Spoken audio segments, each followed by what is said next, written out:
Evening at Cedar Lake Speedway. So 9 cars, 8 laps. Heat race number 2 underway.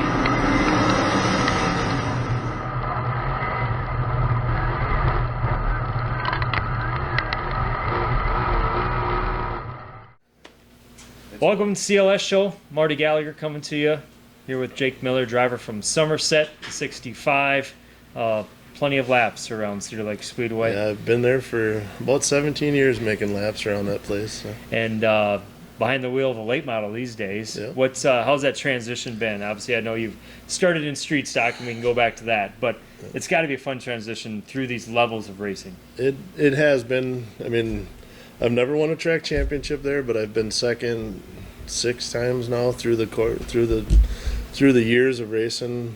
Once in a couple times in Midwest Mods, and yeah, so it's, you know, I've had 21 second places in a modified, so I just never won a race in a modified. So it was pretty sweet to get a first one in a late model at a different track. But I mean, I'll bang one off soon enough at Cedar Lake. Hopefully, there's some damn good competition. Yeah, I was going to say, you got some of the best late model drivers in the Midwest race on a weekly basis at Cedar Lake Speedway, and you are obviously one of the guys that is racing against him and racing with him, and have had some good finishes. Just haven't picked up that record yet. The transition from the modified to the late model, is there any comparison? Yeah, there's a fair, decent comparison. I mean, tires are a little bit bigger. They do handle better. I mean, you can change a little thing on them and you can notice it right away. Mm-hmm. You know, and motors pretty much comparable, same. I mean, when I went from a modified to the late model, I used my concept motor for the first year basically, and it was competitive. And of course, I pop a late model motor in the car and I go out and win the first night. So there's that to say for it. But you know, the rule packages to move up from modifieds to a late model is pretty conducive. Nice. It's possible, you know. Let's go all the way back to the beginning. You have family that probably got you into racing. Yep. Like, where did it all come?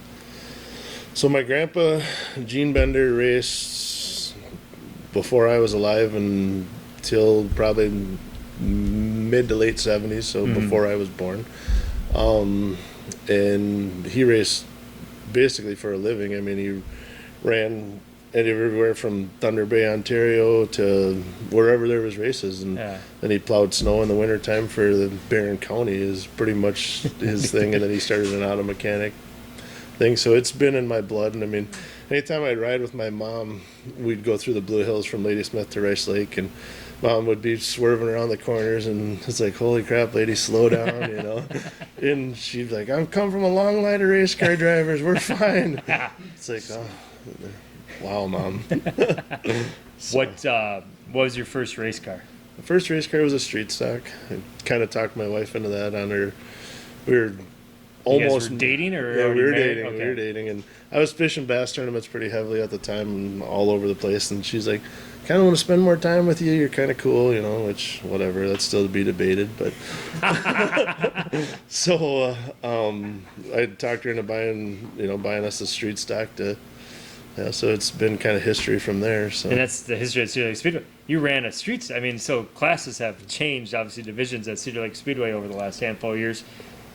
You raced at Cedar Lake Speedway when that was one of the classes at Cedar Lake Speedway.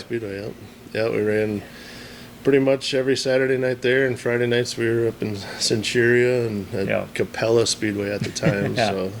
And then Jim Falls probably maybe Sunday nights, or I don't know, maybe they didn't have a class at that. They did, but we didn't venture there. 3 nights in a row? Yeah, once we had kids, we definitely stopped running the 3 nights in a row, but every once in a while we did it growing, you know.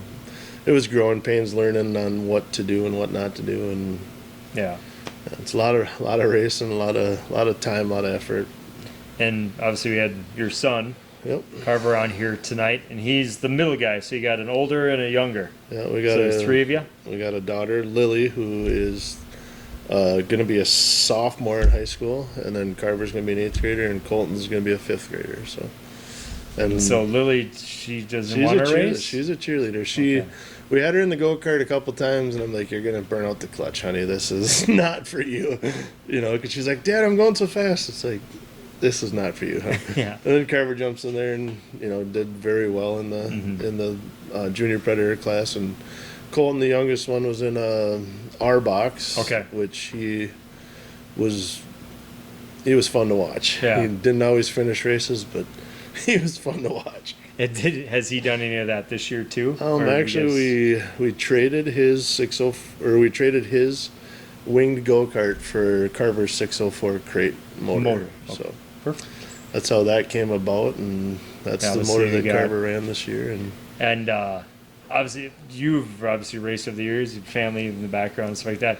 What does it feel like to have your son behind? I mean, is it nerve-wracking? Is the missus, is she nervous? So Mama the missus is very nervous when he's out there. I guess people say they have to hold her down into the stands, and she gets pretty uptight, but she's used to, she's getting more used to it now as the year goes on, and realizing that he knows what he's doing. Mm-hmm. He's made some pretty decent lap times, and just one of these nights he'll put it together and get some top fives and start. Mm-hmm. He's a very smart driver for a 13-year-old. Yeah, that's exactly. And I do like, so you guys' schemes, I feel like your 65 scheme has always been, would be the term would be basically, it's, you already know, you could pull into the pits on the backstretch or sit in the stands yep, there's Jake Miller's here tonight. And I like how both of you guys' cars look the exact same. That was kind of the thing I asked him this year. So what do you want your car to look like? And he's like, I said, really? That's going to be your, so I said, well, this is my idea. And he's like, okay, can we put something on there so they know it's mine? And I'm like, yeah, we'll put a CM on there. And then, of course, one of the first nights we're going out on the track, and Carver's going out on the track, and Brad's sitting there. He's like, come on. And I'm like, he's already out there. Yeah. He's like, you can't put your cars the same next year, he says. And I'm like, you need to split up hot laps between have the late models here and the. Yeah. Well, it was the Masters weekend. Oh, so it didn't matter. Yeah, it was Masters weekend, so it was, they went first, we went second, and then the modifieds time trialed. So it was, that's where he kind of got goofed up. But let's go. Now, I always, what's behind the designs? Is that something that you've always just done, or do you have friends behind it, or how? Because your race cars have always been, they stick out. So we've had Whiplash Designs doing them for last 8-10 years, so we kind of go through an idea of, this is what we got going on in life, and we kind of, contributed to that, and, like the dad tribute car the year that my dad passed. Mm-hmm. But, so certain things like that mean a lot to me, and, there was a lot of people that really enjoyed that car, and now the last couple of years we've got We the People Are Pissed on it's very fitting to the time of everything, you know, so. The life that we're living in right now. Yeah, so, I mean, some people are happier in hell, and, politics are a totally different thing, and let's not get into that, so. Well, hey, CLS show, Marty Gallagher here with Jake Miller, Somerset drivers, obviously spend many laps, like we said, around Cedar Lake Speedway. And around the Midwest, you picked up that late model one. Where did that come from? That came from Red Cedar Speedway. Menominee. Yeah, Menominee, and that's kind of a love-hate track for me. It's, I mean, it's tough to get off on Friday nights, and some of my best friends really love the place. They're close there. It's one of those, like I say, love-hate, because they love to get off work and go racing, and it's tough to get there on time, and we run well most of the time when we go there, so it's fun, it's. I mean, say it work-wise, tough to get off work. You're not just like some of these people out in the, hey, I can just leave work from this, and that. Like, you're a busy man. Like, what's Monday through Friday look like, or Sunday through Sunday? Yeah, it's a never-ending. So I put in windows and doors for Lindis Construction. I had helped out on the project at Cedar Lake Speedway this last fall, so that was an interesting one. I guess I've been there for 15 years, and before that I worked at some various framing companies in the cities, but it's nonstop, and if you ever see a Lindis van and trailer, it's one of my crews, or it's me maybe, so wave to us, and support Lindis and a bunch of the sponsors we have on the car, and at least call us and give us a bid. There we go. And then obviously you guys are all over the metro into Wisconsin. I mean, you guys are all over the place. Absolutely. If you haven't seen a Lindis van, or you haven't been in the metro for very long. Yeah. So. No, I hear you. Yeah. What? And it's nonstop. I mean, it's not just a summer job. It's wintertime, summertime, springtime. It's year round, 40, 55, 60 hours a week sometimes. And I had to miss a race last week because I just couldn't get off work. We were doing a big project out in Minnetonka, and it's one of those things where you got to show up every day and you got to put in the effort and put in the hours. Absolutely. So, racing wise, work wise, you can check those off the list. You gotta have some other hobbies, right? Yeah, we fish, we hunt, we just had having fun. We spent a lot of time with the family and friends, and we got a pretty decent place there, and people come over and hang out, and we find things to do. And it's I think I asked your son earlier. So ice fishing, deer hunting, what would be the one that you're like, okay, if I had to pick one of them? Yeah. Bow hunting is by far my favorite thing. Okay. I absolutely love sitting out in the woods, and my wife has started coming out with me every once in a while, and she sits out there and watches the deer. And Carver comes out, and the youngest one had a deer stare him down last year, which was, you'll have to ask Colton someday. It's a pretty funny story. So, yeah. Dad had looked at me. Well, you shouldn't have moved, buddy. So he's a comical little bugger. So he's fun. If anybody ever sees him at the track, he's always got something smart to say. So that's pretty good. And obviously, the family is obviously a big deal.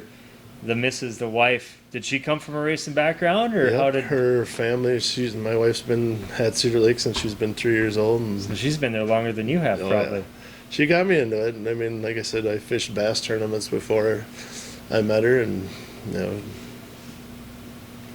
So the bass tournaments, were those all over the Midwest, all over the country, or how did you So my brother and I fished basically all over the Midwest. We've been to Detroit and fished a national tournament out there, and my dad was a huge bass fisherman. He got a lot of kids into it, and it's a pretty neat background on that side of my family. So.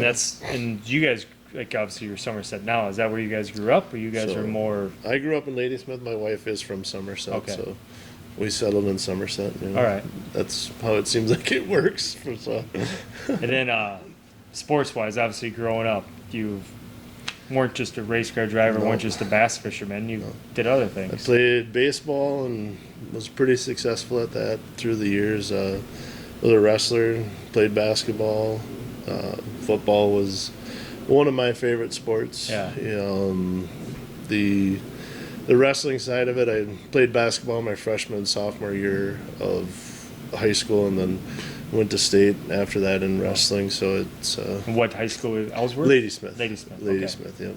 So Ladysmith High School, and then baseball. It sounds like you're a pretty good baseball pitcher. Yeah, I pitched for a couple teams in the metro here after I got out of.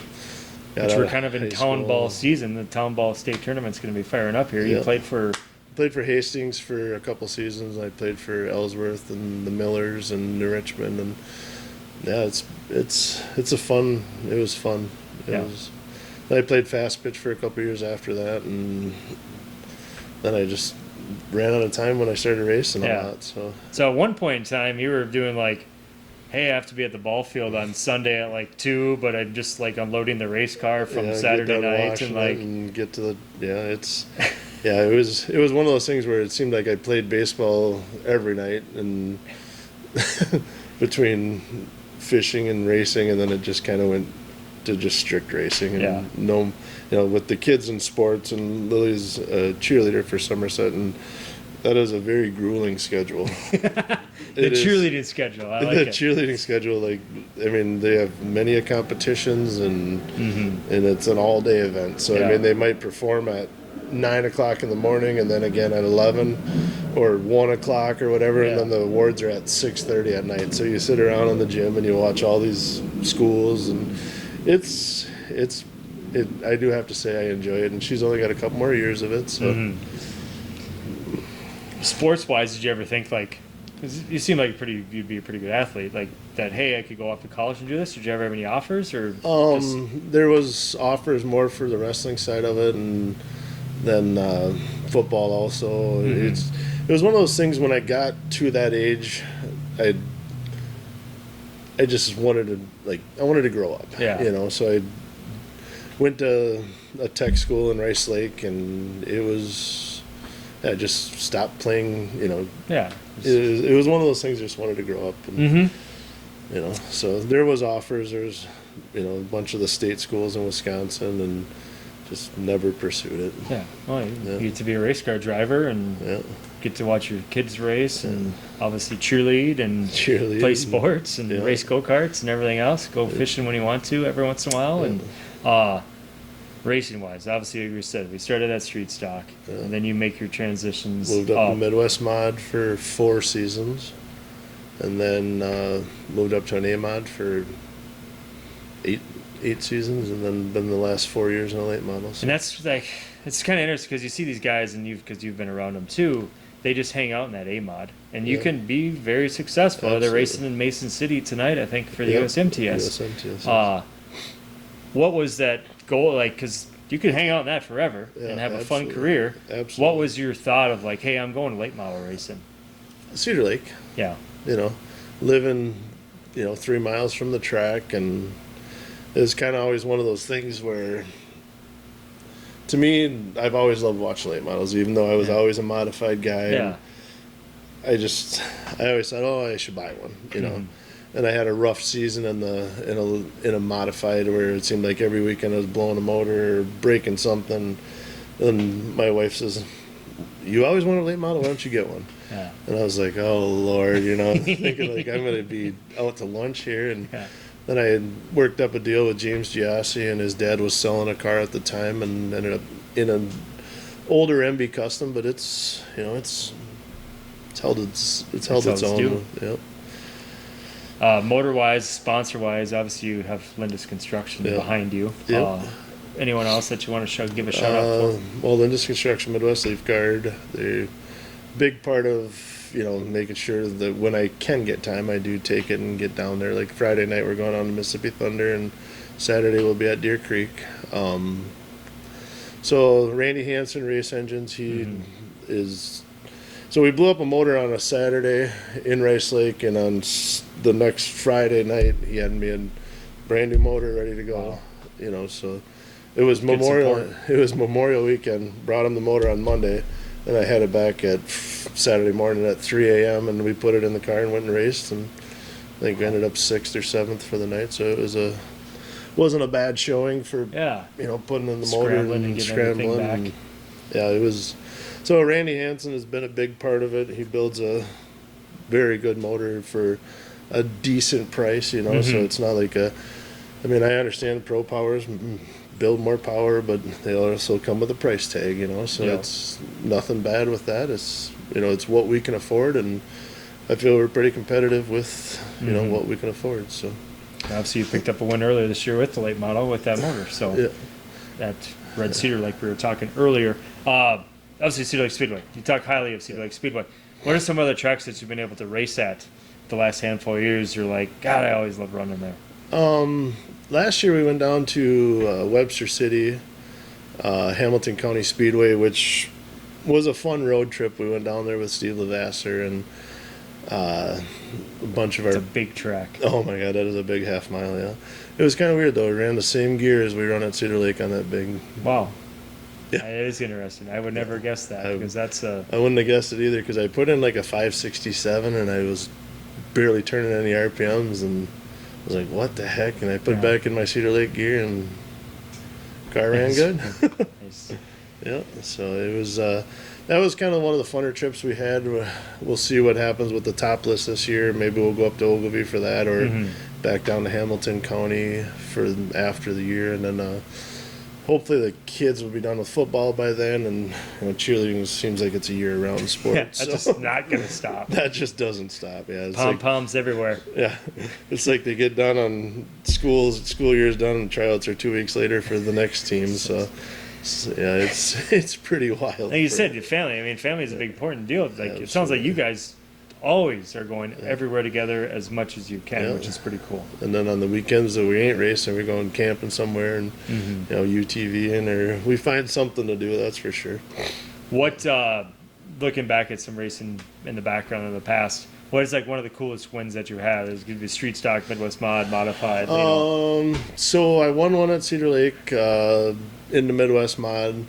It was one of the bigger nights to win, and got disqualified for a harmonic dampener, which I did or did not know that it was legal, I guess, and got DQ'd. Did you even know what it was at the time? No, I'm just... I literally as a carpenter, I did not know. And then Rob, the tech guy's like, "That's illegal," and it's like.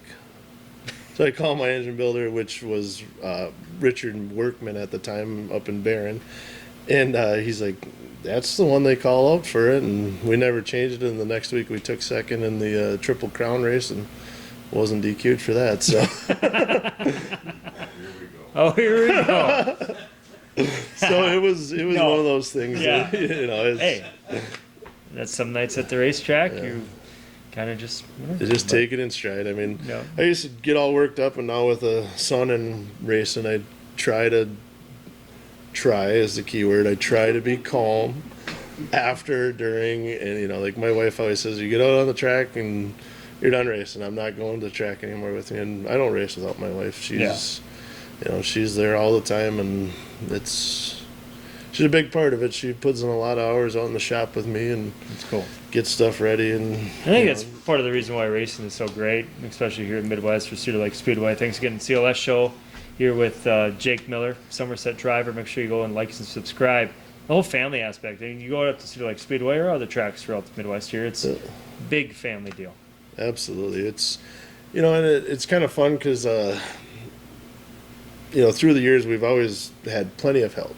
It'd be nice to have a little more help during the week, but I understand people don't live by us. And, for a while we had Alex Thorson coming pretty much every week and helping out. Thursday nights was the nights to get ready for Friday and Saturday, and now he's helping JD Ford out, so he's still in it and part of the family. So they're good. It's a good group of guys, good friends, good good wives, and everything is fun. That's cool. It's neat. Obviously, at times, racing, you have some horrible moments. What's kind of one of those rough nights that you look back and you're like, man, maybe I shouldn't be racing anymore? Or maybe not in that sense, but like... Right, but it's... When you blow up a $20,000 motor, that's usually the nights where it's like, is this the end? Is this the night that we're not going to put a motor back together? And you go crawling over to the wife and be like, please.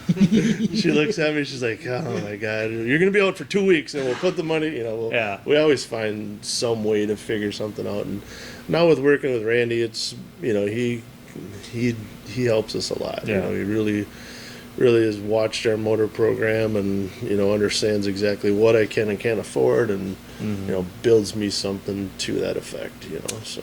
With your late model now, is there a track that you want to go, like, hey, I want this on my bucket list, like I want to race at this track? My bucket list track is Deer Creek Speedway. And then we get to go there and Saturday. You get to be there with the Dirt Kings tour, which obviously Mississippi Thunder, I think, on Friday night. And then Deer Creek on Saturday. Have you ran with those guys before in the past? Yeah, They seem like a fun, competitive group. Is a real... They're Eastern Wisconsin kind of based. Yeah. The... Scott and Sandy? Yeah, I think it's Scott and Sandy. I'm not 100% sure, but... I'm going to throw it out there. You can edit that out. But but still. Yeah, Scott and Sandy Schultz, the whole group itself is... I mean, you go there, they know you by name. It's fun, And it's a competitive group of guys that follow the tour, I mean, you got Amelink and you got Swedberg. I mean, he came up to Cedar Lake and got... a pretty decent finish, the $5,000 to win show, and and it's they come over and from the eastern side of the state, and they're pretty competitive when they show up to Cedar. So it's a good group of guys. Did you ever run? So Deer Creek, which is obviously Bosch set up, or even Mississippi. Have you ran like your mod? You ran. Your I ran the mod down. I ran with the USMTS for a couple of years, and with Mississippi Thunder, it's a beautiful track. It really is. It's a nice facility. Tyrone does a great job down there. The Tims obviously own the place, and yeah, good group of people.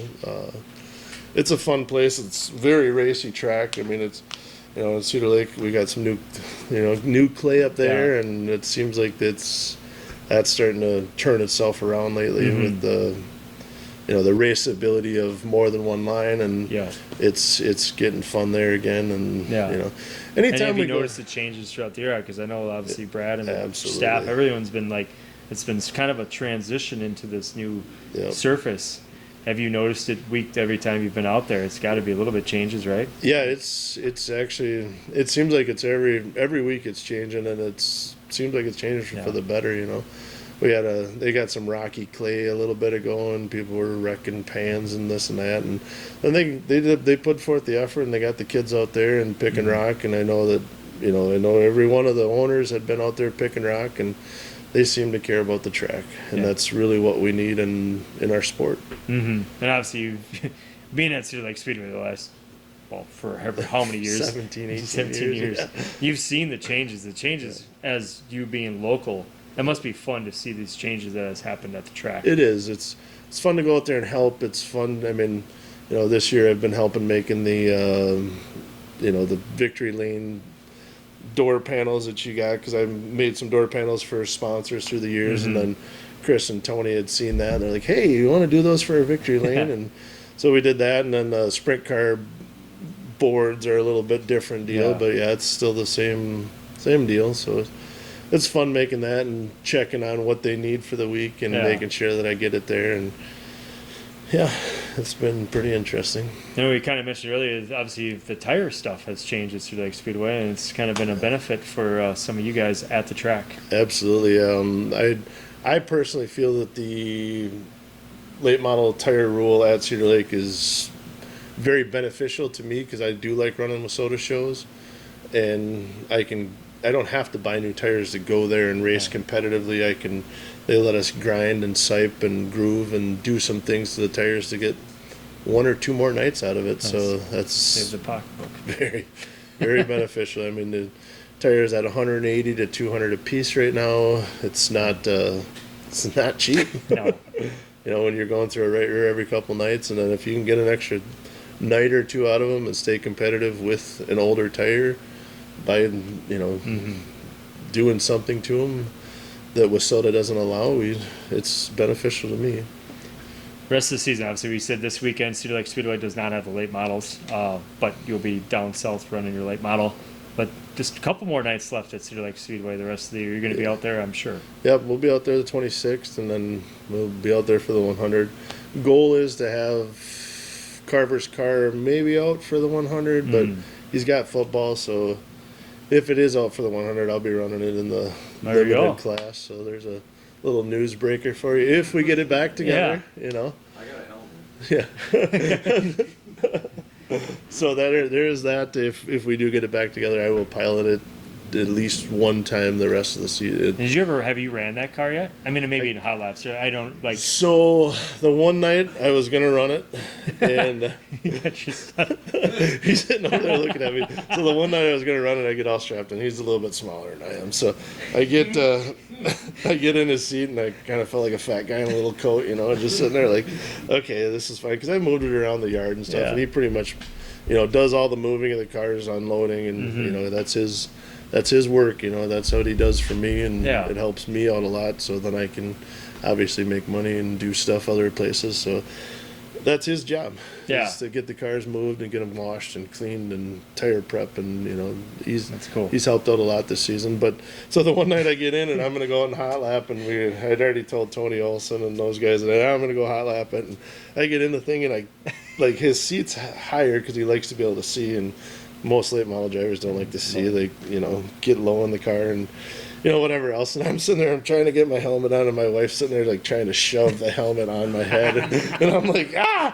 I'm very claustrophobic. So I'm like, I freak out. I'm like, get away from me. Like, no. And I get out of the car, and I'm like, you drive your car. I will drive mine. Yeah. So it was a one-time deal. But once we get it back together, I at least want to make sure, because he looks fast in it, and the car looks like it handles well for him, but who knows? Yeah. Because I say, how's the car handle? Well, it felt a little loose, so I'll change something quick, and he was like, yeah, it felt better, you know.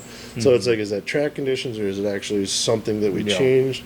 So I will get it in and set it up for him this next time, and then after that, it's going to be his baby again next year, and he's going to have to give me some feedback on what.